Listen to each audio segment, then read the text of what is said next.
The Empath's Revenge, Realisation, not Rage.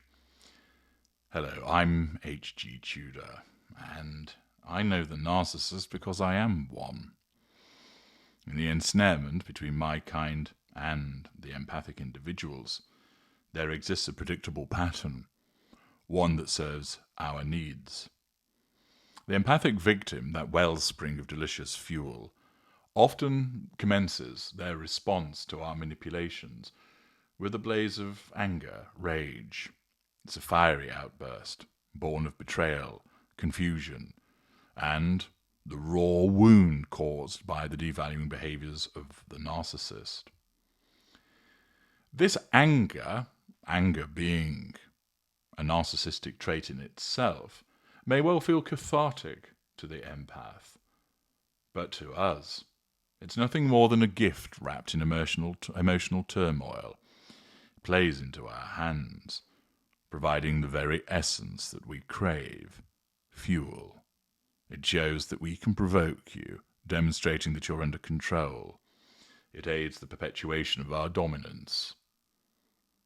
Instead, there is a place where actual revenge is occasioned against our kind, through the cold, logical understanding of our nature and the implementation of strategies that starves the narcissist. This is why realization is far more effective than raging against the narcissist. This is why realization is the empath's salvation. It simultaneously is the undoing of the narcissist, creating problems that strike at the core of the narcissist's being. The empath has been seduced by the golden period, that illusory paradise where the narcissist mirrors your deepest desires, showers you with affection, makes you feel seen, valued, and adored. But, as is always the case, when it is the dynamic between narcissist and intimate partner primary source, the sustained devaluation arrives. Sometimes it may be subtle, sometimes it may come like a storm. The silent treatments, the triangulations with others, the criticisms that erode your self-worth, the gaslighting that twists your reality. It might be that you happen upon evidence of infidelity, that the lies start to stack up, the cold indifference starts to affect you. At this juncture, it's likely that your empathic trait of justice is affected. You feel that burn of injustice, the violation of your trust, and your anger rises. How dare I be treated this way? I have done so much for this person, and this is the way that I am treated. How dare he break our family apart? How dare she cheat on me after everything that I've done for her? The anger is visceral and righteous. It depends. But it could emerge as an angry, tearful confrontation, with accusations hurled in heated arguments, demanding explanations or apologies as your truth-seeker trait surges. It might be that you rage inwardly while outwardly pleading for reconciliation, your anger mixed with self-blame. It might be that you strike back at the narcissist with words that you think are wounding, but in actual fact are merely providing challenge fuel to the narcissist. This anger, a narcissistic trait which at times can serve a useful purpose, see my book Fury for more about that, invariably ends up working against you and is not the revenge that you might think it would be. First and foremost, your anger provides us with potent negative fuel. As you are aware, fuel is our lifeblood, the emotional reactions that you give us, positive or negative, that assert our existence and superiority. Your anger feeds us, validating our control over you. It confirms that we matter, that you remain invested, that we hold sway over you. Your anger doesn't diminish us, it energizes us, allowing us to draw strength while you are exhausting yourself. Moreover, this anger keeps you entangled in the interaction, preventing escape.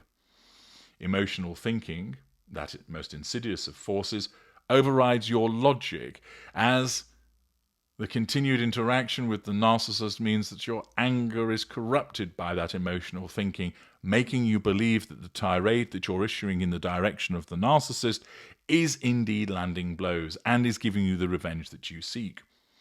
You are misled into believing that it could force change, elicit remorse, achieve closure. But the narcissist does not change. It simply adapts to what is required. Your outbursts invite countermeasures. Pity plays, perhaps from mid-range narcissist, where they feign victimhood to flip the script.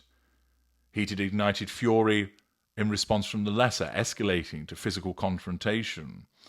Or sneering charm from the greater, drawing you back in with promises or challenges. This anger blinds you to the futility, chaining you to the cycle of abuse. It exposes your vulnerabilities, which the narcissist can go on to exploit. It all plays perfectly into what we want, perpetual control of you and fuel provision. We do not seek your happiness, we seek your addiction to us.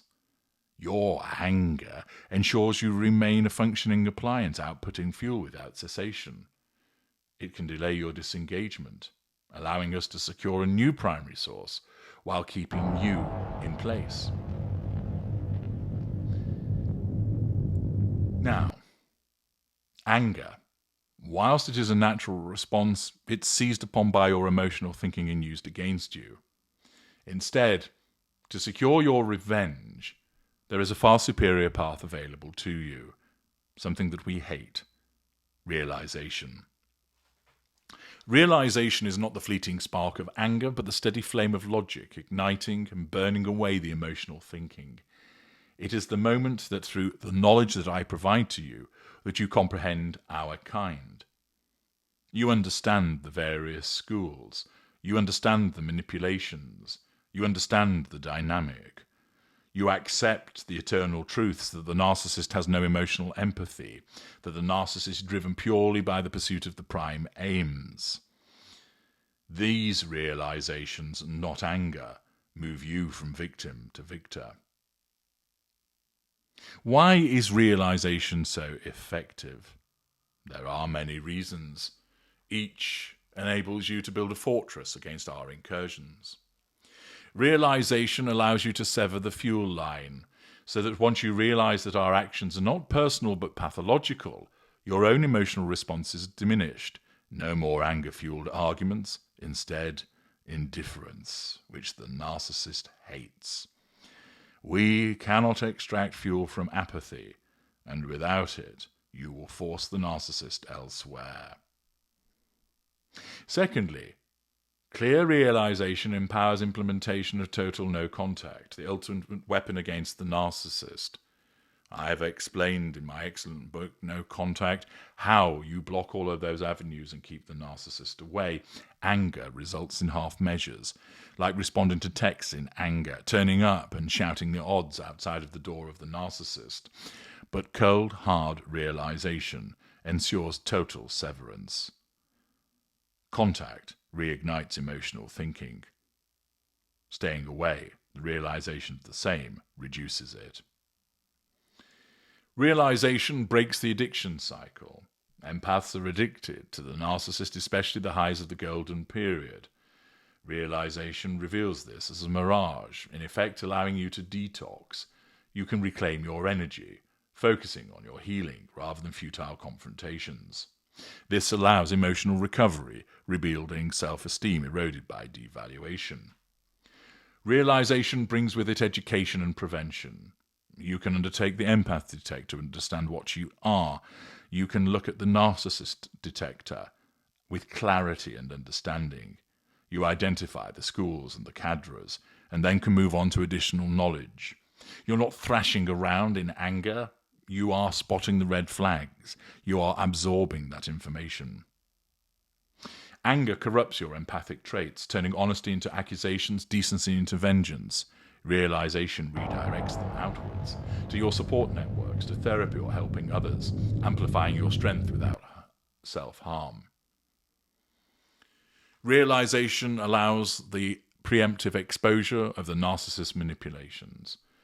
Understanding concepts such as the Hoover execution criteria means that you then be able to predict and deflect the return of the narcissist, slamming the door shut through no contact.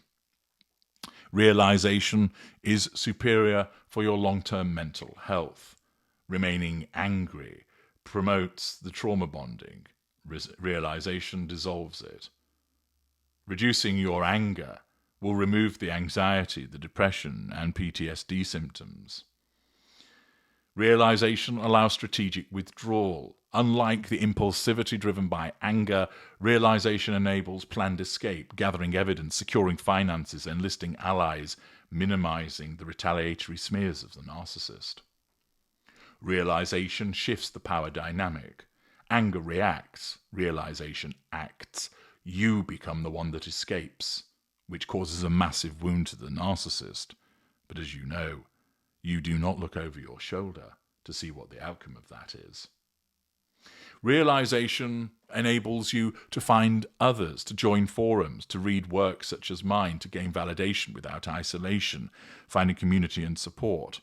It allows you to cultivate forgiveness, not of us, but of you. Anger breeds self-blame. Logic absolves you. Realization enhances professional success. Energy once wasted on anger is channeled into careers, relationship, hobbies, other things that matter, not the narcissist. Realization affirms your worth. You finally, through the clarity of realization, that cold, hard, steady, quiet realization, recognize that you're not the inadequate, that it is the narcissist that is defective, that you restore your intrinsic value. It is so tempting to allow that anger to justify certain behaviors, to become caught up in it, to rage against the way the narcissist has treated you. But you are just falling into a trap, and the narcissist will rub his or her hands with glee at the fact that your hatred is manifesting in such a way. You're pouring with that beautiful, delicious fuel, and you're not thinking with logic, meaning you remain our toy.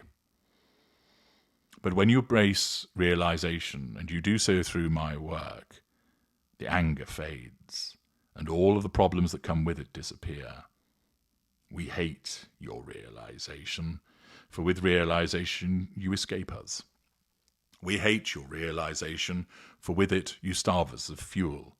We hate your realization, for with it you break the control that the narcissist has upon you. The quiet of realization is the empath's revenge. That is what you want to strive for. I'm H.G. Tudor. Thank you for listening.